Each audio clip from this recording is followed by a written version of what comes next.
শ্যামস ক্লাসরুমে তোমাদের সকলকে স্বাগত। আজকে আমি তোমাদের ক্লাস 7-এর ভূগোল প্রশ্নপত্র নিয়ে আলোচনা করতে চলেছি।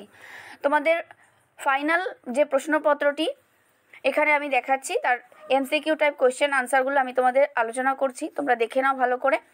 তোমাদের জন্য কিন্তু বলবো এই প্রশ্নপত্রটি খুব ভালো করে দেখতে, কারণ তোমাদের সামনেই থার্ড ইউনিট টেস্ট অর্থাৎ অ্যানুয়াল পরীক্ষা, তো তার জন্য ভালো করে প্রিপারেশান নিতে হবে। সেই জন্য তোমরা অবশ্যই এই প্রশ্নপত্রটি ভালো করে দেখো। এটি একটি মডেল প্রশ্নপত্র হিসেবেও কিন্তু তোমরা দেখতে পারো। দেখো, প্রথম যে প্রশ্নটি আছে, সঠিক উত্তরটি নির্বাচন করে লেখো। 23.5 ডিগ্রি দক্ষিণ অক্ষরেখার উপর সূর্যরশ্মি লম্বভাবে পড়ে কত তারিখে? 22শে ডিসেম্বর। ভারতের প্রমাণ দ্রাঘিমার মান 82 ডিগ্রি 30 মিনিট পূর্ব। পৃথিবীর মোট জলের কত শতাংশ স্বাদু জল? 1% স্বাদু জল। উত্তর গোলার্ধে বিজ্ঞানীরা আন্টার্কটিকা অভিযানে যান ডিসেম্বর মাসে। ইউরোপের নাতিশীতোষ্ণ তৃণভূমি স্টেপ নামে পরিচিত। ভোপাল গ্যাস দুর্ঘটনার জন্য দায়ী গ্যাস MIC। ভারতের একটি আগ্নেয় পর্বত হল ব্যারেন। পৃথিবীর বৃহত্তম সরলবর্গীয় বনভূমির নাম তৈগা। একটি আদর্শ নদী হল গঙ্গা। পৃথিবীর কক্ষপথটি উপবৃত্তাকার। ডুইসবার্গ শহরটি বিখ্যাত লৌহ ইস্পাত শিল্পের জন্য। উচ্চ প্রবাহে নদীর কাজ হলো ক্ষয়। বায়ুচাপের একক হলো মিলিবার। পৃথিবীর ছাদ হলো পামির মালভূমি। গ্রিনিচের প্রমাণ সময়ের সঙ্গে ভারতের প্রমাণ সময়ের পার্থক্য 5 ঘন্টা 30 মিনিট।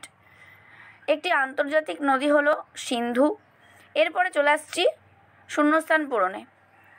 1 নম্বরে কি রয়েছে? কত ডিগ্রি দ্রাঘিমাকে পৃথিবীর প্রমাণ দ্রাঘিমা বলে?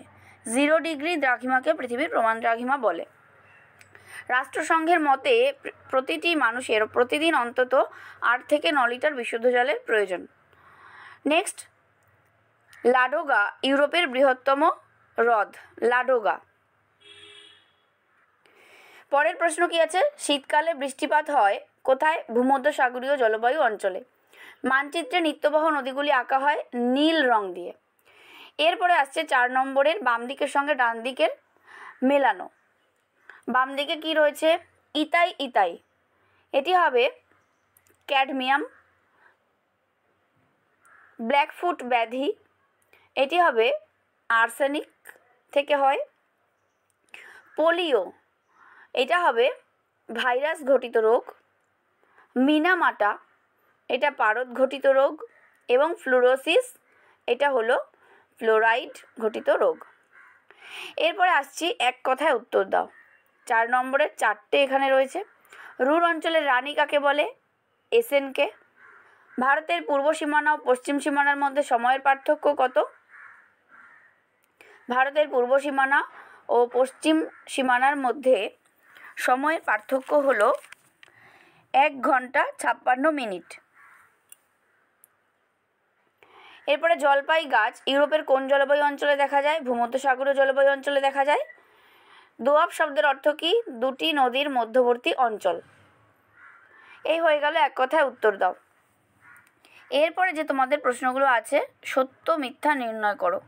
যে বাক্যটি সত্য হবে সত্য লিখবে, যেটি মিথ্যা হবে মিথ্যা লিখবে বা ভুল লিখবে। একেরটা কি রয়েছে? 2024 সালটি অধিবর্ষ, এটি সত্য অর্থাৎ ঠিক। নিরক্ষরেখায় আবর্তনের বেগ সবচেয়ে কম, এটি ভুল, কারণ নিরক্ষরেখায় আবর্তনের বেগ সবচেয়ে বেশি। ভুল, তাই ক্রস দিলাম। নেদারল্যান্ডের রাজধানী আমস্টারডাম, এটি কি? সত্য। দার্জিলিং অপেক্ষা পুরীর বায়ুর চাপ বেশি, সত্য। পশ্চিমবঙ্গের সুন্দরবন অঞ্চলে নদীতে খাড়ি দেখা যায়, এটিও কিন্তু সত্য। এরপরে রয়েছে 2 নম্বরের প্রশ্ন। 4টি প্রশ্নের উত্তর করতে হবে। 8 নম্বর প্রশ্নগুলি দেখো। হাজার হ্রদের দেশ কাকে বলে ও কেন? মুক্তিবেগ কাকে বলে? ইউট্রোফিকেশন কাকে বলে? পুনঃ রপ্তানি বন্দর কাকে বলে ও কেন?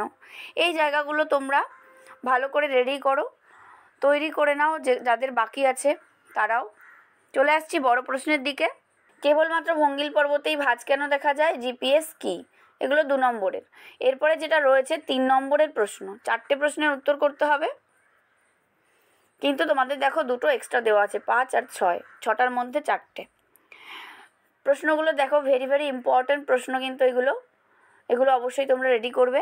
নেক্সট, 5 নম্বরের প্রশ্ন রয়েছে, 3টি প্রশ্নের উত্তর করতে হবে, এখানেও কিন্তু 2টো এক্সট্রা দেওয়া রয়েছে।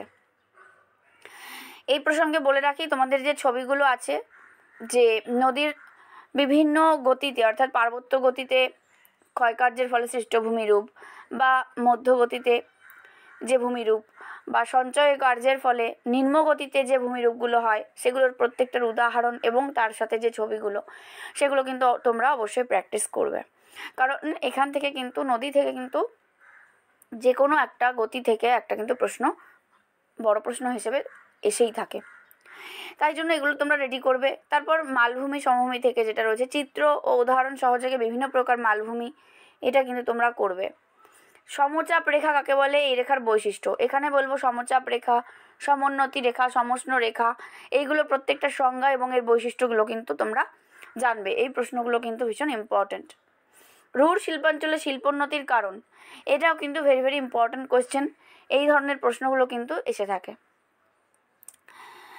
জুইডার জি কি, পোল্ডার ভূমি কীভাবে তৈরি করা হয় তার চিত্রসহ ব্যাখ্যা করো।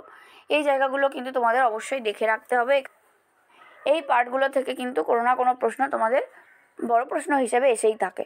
সুতরাং এই হলো আজকের প্রশ্নপত্র আলোচনা। তোমরা মডেল প্রশ্নপত্র হিসেবে কিন্তু কোয়েশ্চেন পেপারটিকে দেখতে পারো এবং প্র্যাকটিস করতে পারো বাড়িতে। ভালো থেকো, টাটা।